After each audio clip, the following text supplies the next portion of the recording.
Kibawi, Bukidnon. Let's go!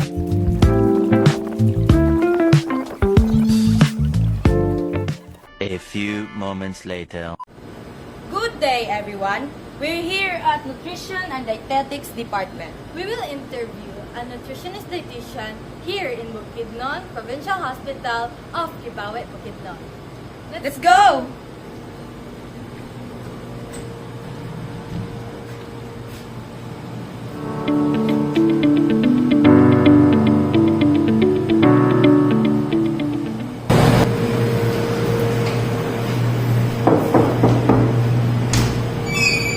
Good morning, sir. May we have a short interview for a while? Yeah, sure. Come in. Hey everyone! Today we are honored to interview an alumnus of Stella Matutina Academy. He graduated from Central Mindanao University as a cum laude and currently a nutritionist dietitian. We are excited to hear about his experience, education, and career journey. Let's welcome Jesriel Colby Ponteveros. Why did you choose to become a dietitian? So, I chose to be a dietitian because, in a sense, that I have finished this. I have finished the degree as finishing 4 years as a nutritionist dietitian in CMU, and also in line, I also want to work in a clinical setting. In a sense that it's also in a sense that it's practical and it's an easy access for me to work na doolra since that I am also from Kibawe, and also I've also wanted to work nearly, so that's why I chose this job and in this institution, so that's why. What happens if a patient doesn't like the food provided? When a patient doesn't like the food provided, usually we individually cater those patients, no, kanang especially if nagit sila gusto, in a sense nga i-interview ginamo sila personally and individually para nga dili gid pud ingon nga uniform tanan, not regulated as a kanang parihatanan sila. So i-interview na ko sila para nga kung unsa ilang preference, that's the food or that's the dish that I would like to serve them, catered especially to their medical needs po. How do you make sure each patient receive the correct meal? So as I said, we go through a rigid assessment of each patient so that we could cater properly an individualized nutrition care process, and para pod nga makater gid pod kung unsa ilang nutritional needs as based sa ilahang timbang, sa ilang age, sa unsa pa na nga mga consideration para pod nga proper gyud ang among pag-diagnose sa ila. What advice would you give to students who want to become a dietitian?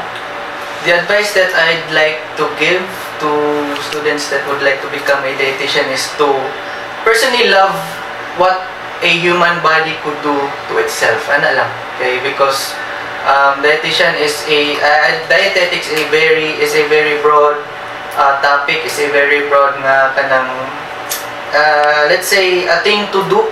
It's because scientifically a body could be modified, a body could work differently to cater itself. So importante kayo nga you need to basically love what the human anatomy could do and what food could do to the anatomy of the human person. What are the main responsibilities of a dietitian? So main responsibility of a dietitian, basically there would be 3 basic good nga branches of what a dietitian should do. Okay, especially for us pareha diri, we could do the food service aspect. We also could do the let's say the clinical aspect and also the public health. So firstly, a dietitian could make a menu, so we could prepare the patient's meal, especially sa pamahaw, panyunto panihapon. We could also do the clinical side, no? We could also do we could cater, no? What could we properly nutritionally diagnose that patient, especially if malnourished ang patient. And diyan po musulod si public health that it's because dietitian is not only sa food. We could also provide education, we could also provide the nutritional services as to dili lang nga diri sila as admitted patient. And also pag uli na po nila, and also the knowledge that we could mahatag na mo sa ilaha, ma-share nila sa ilahang mga silingan or isa pa sa community as to what proper nutrition could be. What inspires you to pursue this career? So basically this is not my first choice yun nga career. I basically wanted to become a nurse, pero based on the circumstances that I've been through, wala ko na nurse, pero there was an option to be a dietitian, no? Pero it's not, dili man siya hadlang mahimo ko ay nga nang wala ko nahimong nurse, but it's a very kanang good option to become a dietitian good po. It's because it's similar as to what other medical courses would do. It's basically because of catering the patients, pero lahi lang aspect. It's much more fun. It's because we could translate what basically food, di ba? Kanang kita as a human person mukaon man gyud ta. It's just more fun is because we could translate health to what food we could basically intake. Dili lang pareha sa uban nga. For example, sa nurses, they could just take care sa person medically and kanang sa mga medicine in a way nga murag dili siya natural. Malingaw lang gid ka sa nutrition and dietetics. It's because pagkaon lang mo gyapon atong ginadula. Pagkaon lang gyapon atong ginamodify para lang pud sa kaayuhan gyud pud sa atong health, di ba? How important is a balanced diet for students and teenagers? So the importance of the balanced diet of the students and teenagers, no, is that basically the importance is because a student needs the student needs as much as calories as they need, especially nga ga eskwela sila. And it is very caloric consuming to think, especially that a student would think as much, if brainstorm as much on a daily basis, no? And also to consider that a student or teenagers are very active, since it's the age of when the physical activity of a human person is at its peak. So meaning ang teenagers, especially students, sila yun ang pinaka-active. So, the importance of balanced diet or balanced caloric intake of those person is very much needed to be catered para nga, as what I've said nga, kanang dili magluya ang usa ka tao o usa ka teenager. Okay. For example, let's say, ito na nito siya, ito na yung kata. For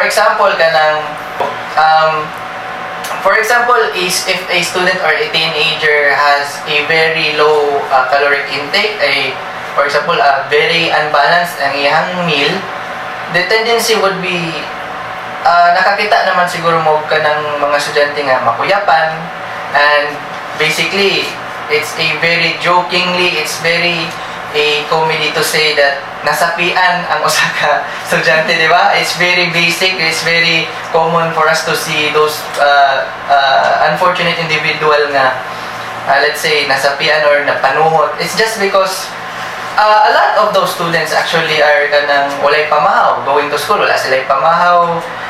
To consider that those students or those teenagers come from very far-flung barangays, di ba?